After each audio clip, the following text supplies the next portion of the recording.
Okay, I've been trying to get around to this ask for a while, and I don't know, it's a big question, and I'm not sure that I might need you to be a little bit more specific about the aspects that you want me to address, but I'll give it a shot here. Can you make a video deep dive of all the symbolism of why Beth and Daryl are soulmates? You could break it up into parts if it would be too long. It's not even that I think it would be too long. I just think I almost don't have enough to fill a video, and that's not because there isn't enough to tell us that. It's just without getting into so much detail and nuance. I mean, I could actually make it pretty short. I don't know. If there's something specific you want me to address, then please write in again. But the things that come to mind when I think about this, I will talk about just kind of the first bigger things that spring to mind.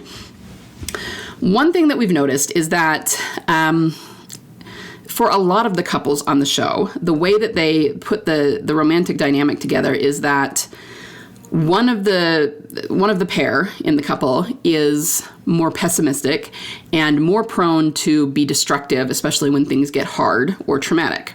And the other half of the couple is much more optimistic and, just looks on the brighter side of things.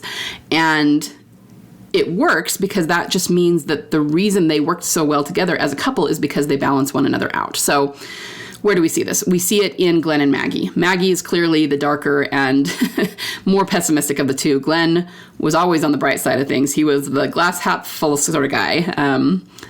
Dale said, the boy has no guile. I mean, he was very positive and very sunny outlook, and he had his moments where he would go through things, but he was definitely the more optimistic of the two. We see it in Rick and Michonne. Granted, it's a little bit less obvious in this one because both of them can be quite destructive at times, but I think between the two, Michonne is the more pessimistic because Rick was always, even though Rick has obviously had his moments when he's going through something and has become quite destructive, if you think back to the first episode, he was one who was always positive. We don't kill the living. We're going to keep our humanity. He took the ID off the first walker that he, used to smear guts all over him when him and Glenn were trying to get out of the mall, and talked about this man and how he was going to tell his friends about this man who died so that they could live. And it was just, that's who he is at his core, even though he gets tested on it a lot and has definitely become more brutal in, the process of trying to defend what he loves. But Michonne, on the other hand, her backstory was always the two Walker pets and how she can just fall back into that mindset. So even though, the roles can be swapped, I think we see it with Michonne being the more pessimistic and Rick being the more optimistic. We definitely see it in Carol and Ezekiel. She's most definitely the darker and more destructive one. And Ezekiel, and yet I smile, and fake it till you make it. And he's just very, very positive about things.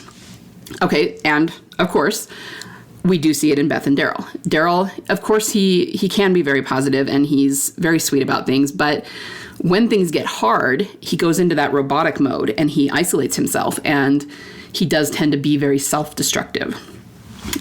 Whereas Beth, as we know, was the one about faith and the one about optimism and all of that. So I guess my point here is that they put them together because their personalities work together.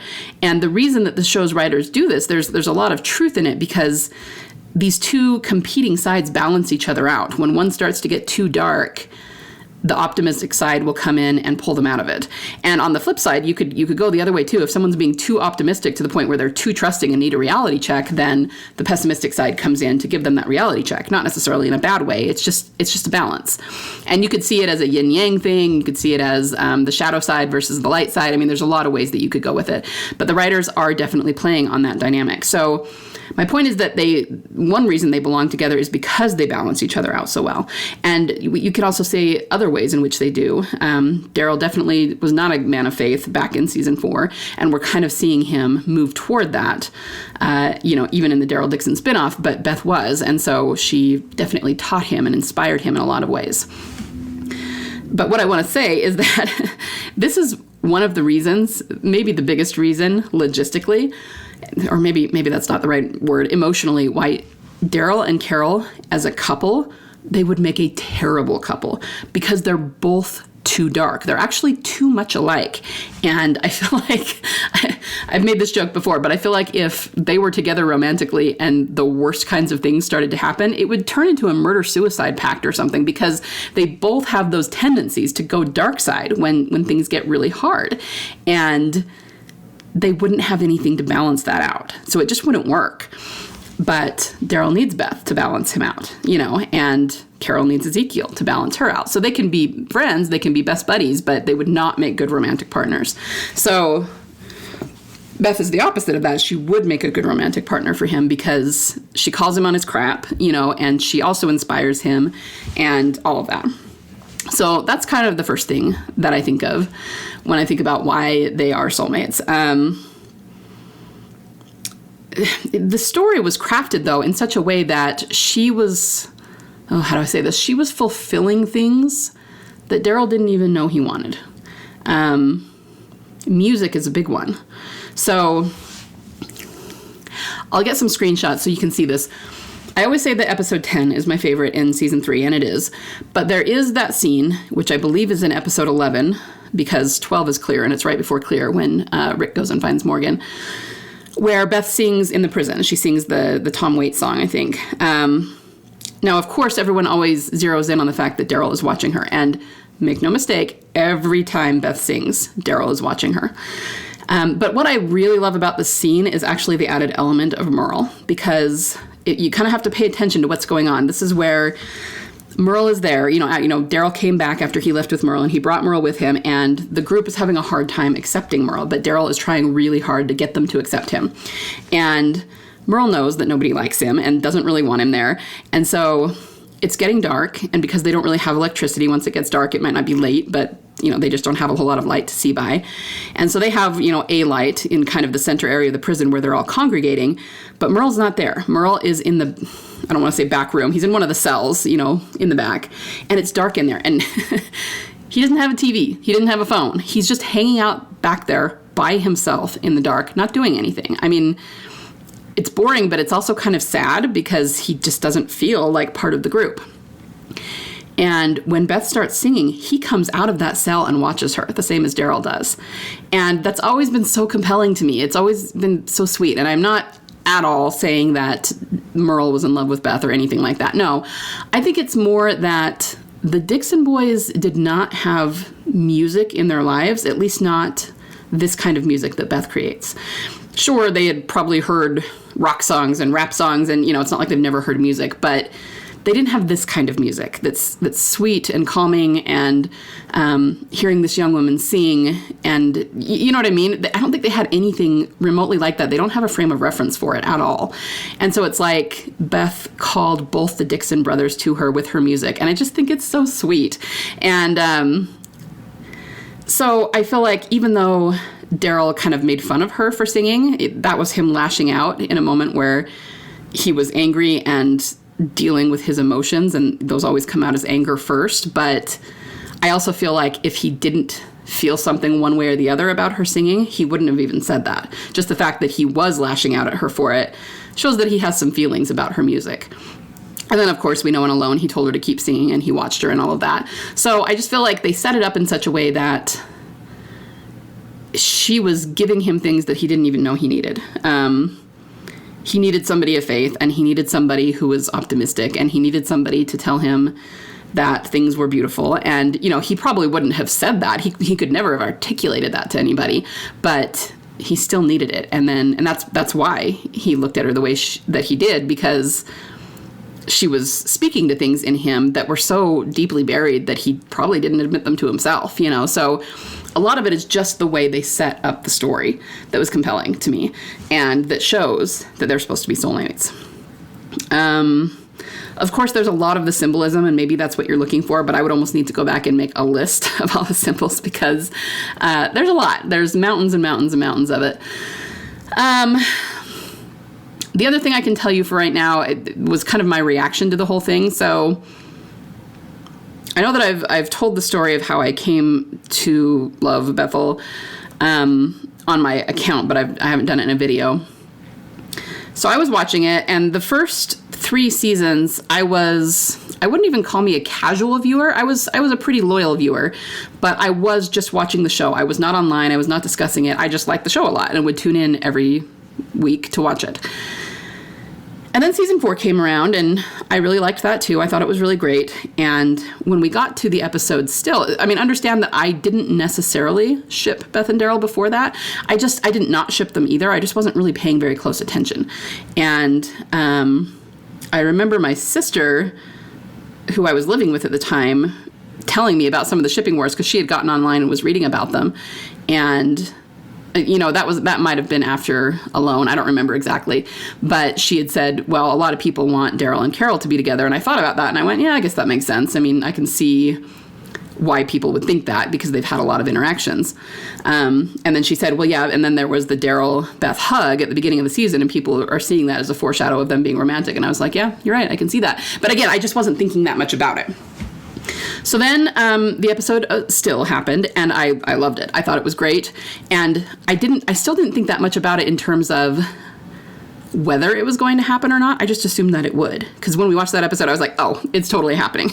And yes, I totally ship it, and yes, I'm totally down with this, and it's great. But I just assumed, okay, they're giving him a love interest, and this is what it's going to be moving forward. I had no freaking idea what I was in for and what was going to happen.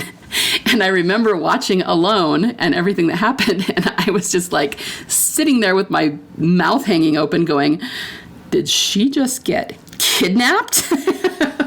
And the reason that was so compelling to me is because it just was so obvious that it was a setup for a romance. Because, again, as someone who's a writer, you don't create that story unless you're going somewhere with it. You don't have the hug, you don't have the sweater fall off the shoulder, you don't do this beautiful episode where they connect and are both smiling at the end. You don't have him offer to settle down with her and then have her get kidnapped, which is ripping away this thing that he is falling for, and then go, oh yeah, it's not going to happen. You know what I mean? So it's just the way that they crafted the story was so perfect. And it's always been clear to me that they were going to be the end game and that they were soulmates.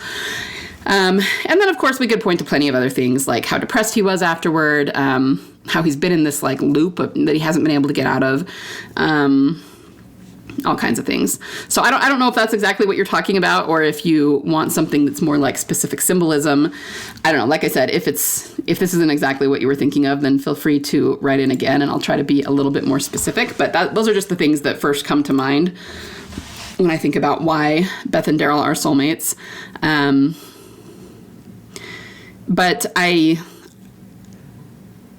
don't know. I guess I always thought early on that the reason, because they wanted them, and the writer said this, that they wanted them to connect on a really deep level and still a deep emotional level, but they didn't necessarily want it to be romantic. And then the romance would come later, basically.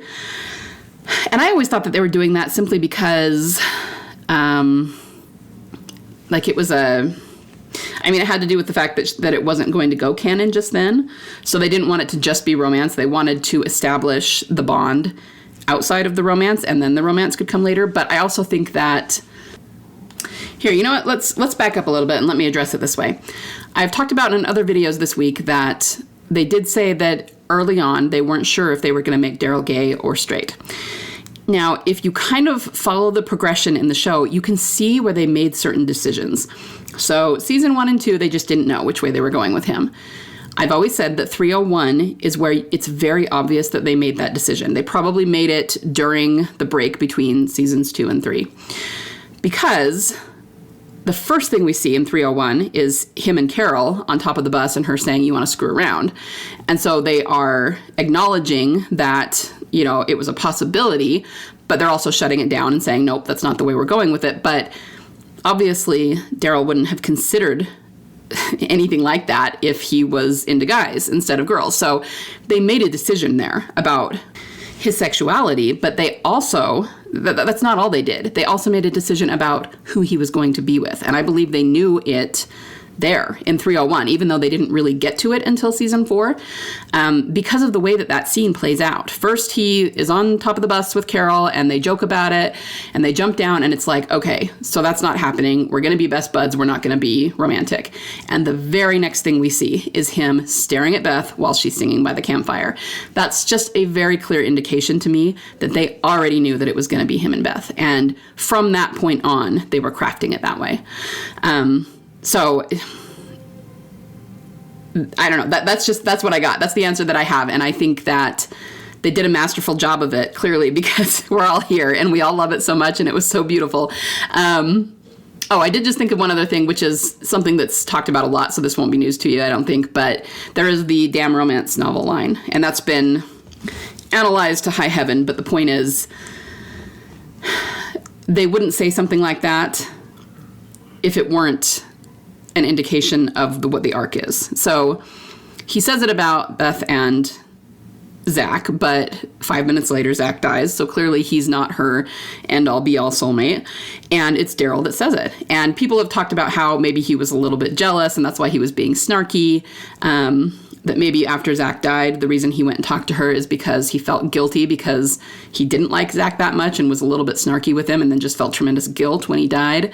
Things like that. But the point is, romance novels always end well. They always have a happily ever after. And clearly we haven't seen that with Beth and Daryl yet, but they wouldn't have put that in 401 if there wasn't a romance between him and Beth and if it wasn't going to eventually end happily. So maybe there's your best proof that this is where it's going and it will happen eventually. It's just taking some time. So again, let me know if there's more specific details that you want and I'd be happy to go over them. But that's what I've got for today and I will be back with more tomorrow. Bye.